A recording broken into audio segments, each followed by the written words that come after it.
Selamat pagi sahabat RPK dimanapun berada.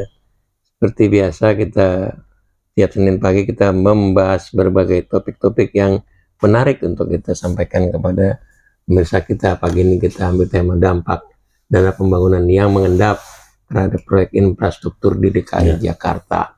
Baik, tadi kita uang ini kan ya katakanlah parkir atau mengendap ya. Sekarang di samping infrastruktur ada juga kan itu katakan UMKM ya, membina banyak ya, Pemda DKI gitu.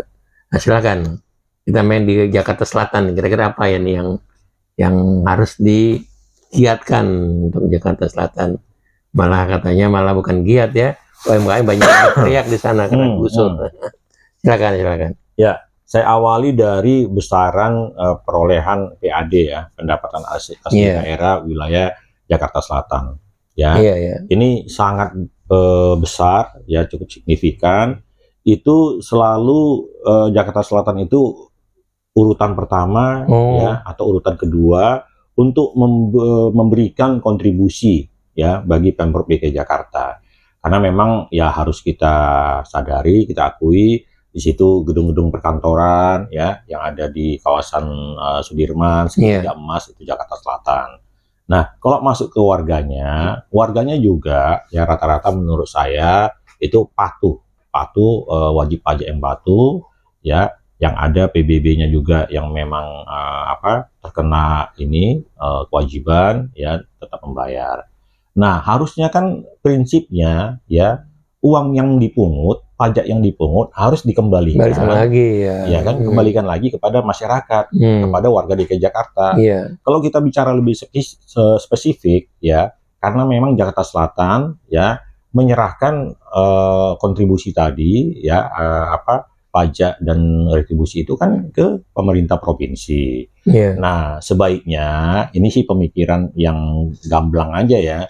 Sebaiknya juga diperhatikan Jakarta Selatan yang ternyata pemberi kontribusi dalam PAD, mana nih yang masih banyak ya jembatan penyeberangan orang, yang mana yang katakanlah sampai saat ini normalisasi kali mulai dari Serengseng Sawah ya sampai kepada Manggarai.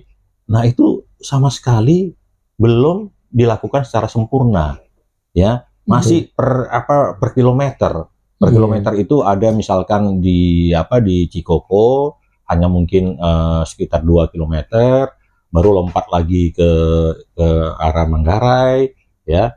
Nah, ini yang harus ya menjadi perhatian ya kalau khusus wilayah Jakarta Selatan, selain daripada Mas Gubernur ya, Pak Wali ya, yang baru nih Bang Amran ya, Bang Anwar harus gercep Jakarta Selatan ya, kebagian apa nih ya, sudin-sudin yang ada digiatkan. Masih banyak, misalkan salah satu contoh yang sedang kita advokasi juga ya, itu bukan hanya untuk memberikan fasilitas infrastruktur, tapi yang ada adalah kesembrautan dalam melaksanakan kebijakan. Salah satu contohnya di Pasar Burung Barito. Ya, itu kios ya kurang lebih ada 137 kios yang mana disitulah tempat ya para pedagang menaruh harapan hidup ya. Kalau orang Betawi bilang periuk nasinya di situ ya kan, periuk nasinya ya udah di situ aja, jangan dibalikin. Nah, ternyata oleh Pemprov DKI Jakarta dibalikin periuk nasinya. Sudah ada tempat ya, itu mereka sudah memberikan retribusi. Kalau ada yang memang menyimpang gitu ya, yang masih nunggak, lakukan pembinaan ya, bukan pembinasaan. Nah, jadi itu kabar berita memang waktu 2022 atau 2023 pernah direhab ya, dengan anggaran 1,6 miliar. Nah, artinya baru saja direhab. Kenapa sekarang ini ya berita duka citanya dilakukan pembongkaran untuk menggusur para pedagang Pasar Burung Barito. Nah, saya yakin ya besaran retribusi ya yang diberikan oleh para pedagang Pasar Burung Barito itu cukup signifikan. Ya, Dan mereka juga mengakui bahwa pelanggan mereka cukup lumayan kalau datang pembeli dari mancanegara. Iya, ya. Nah, tapi ada juga suasana yang pada saat-saat COVID misalnya, atau mungkin sekarang masa-masa ekonomi tidak berjalan mulus. Nah, sudah keadaan begitu, ya ekonomi sedang kejepit, mereka dijepit lagi, dijepit lagi dengan tadi digusur sekarang ini, ya mau dipaksa pindah ke Satwa Lenteng Agung ya. Iya, jadi ke ke tempat satwa ya yang ada di Lenteng Agung. Coba kita bayangkan secara bayangan kita gitu ya, pindah dari Barito ke Lenteng Agung. Ya, itu menurut saya sangat jauh dan juga melewati beberapa rute. Sudah terbentuk yang namanya pelanggan, ya sudah terbentuk namanya ikon 45 tahun, dibongkar, dipindahkan semena-mena begitu saja, dipaksa pindah, harus dipertanggungjawabkan, ya. Mereka yang dipaksa pindah itu punya hak untuk hidup, ya, hak untuk meningkatkan perekonomian mereka. Di mana Pemprov DKI? Di mana Mas Gubernur yang katanya ya peduli sama wong cilik, peduli sama UMKM, tapi khusus Pasar Burung Barito malah mereka bukan dibina, yang ada itu dibinasakan. Ya, ini harus menjadi catatan dan tetap fungsi pengawasan kami jalankan dari fraksi PSI. Oke, Mas Widodo, silakan komentarnya. Ya, terima kasih. Jadi memang kita tahu bahwa anggaran ini memang dari masyarakat. Jadi untuk masyarakat kita supaya meningkatkan kesejahteraan sosial ditingkatkan. Artinya sebesar apapun anggaran yang akan kita gunakan, SKPD harus memperhatikan itu. Jadi tidak semena-mena dengan improvisasi wacana yang bagus tetapi tidak memikirkan masyarakat. Saya harapkan ke depan lebih mengutamakan kemasyarakatan agar supaya bisa terjalan dengan baik antara masyarakat dan SKPD. Demikian, terima kasih. Oke, silakan Pak. Mas. Jadi ini untuk pernyataan yang penting ya.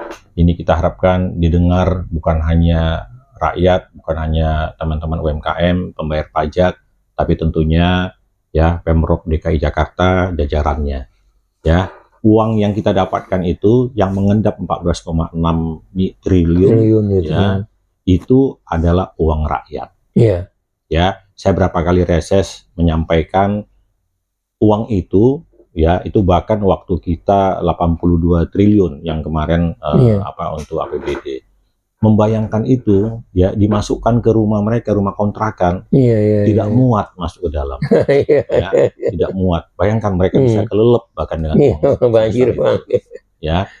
Betapa tragisnya kalau ya teman-teman Pemprov DKI Jakarta masih memakai ya pola-pola lama, tidak kreatif gitu ya, tidak langsung menyerap, tidak ada sense of kebutuhan daripada masyarakat.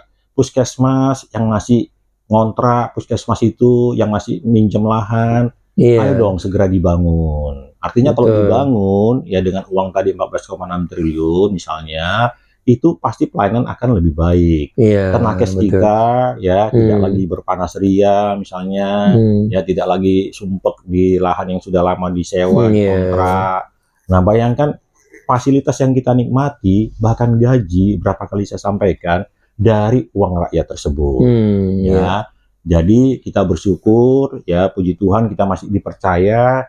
Tapi yang paling penting ya, uang APBD ya, pendapatan yang kita terima contoh 14,6 triliun segera disalurkan, segera distribusikan supaya rakyat juga nyaman, mereka melihat bahwa uang mereka kembali dengan pelayanan, dengan pembangunan yang dibutuhkan oleh warga DKI Jakarta. Ini berdasarkan apa yang saya sampaikan, suara dari fraksi PSI, dan tentunya warga Jakarta, khususnya Jakarta Selatan. Tuhan memberkati kita semua. Ya, saudara sekalian, terima kasih untuk perhatiannya kepada RPK, diskusi kita pagi ini. Terima kasih juga kepada Pak Purbaya yang mendobraknya sehingga kita terbuka matanya. Ya, saya Tony Armando, Bang Agus Hamonangan, dan Mas Widodo mengucapkan terima kasih. Sampai jumpa minggu depan. Salam. Salam solidaritas. Ya.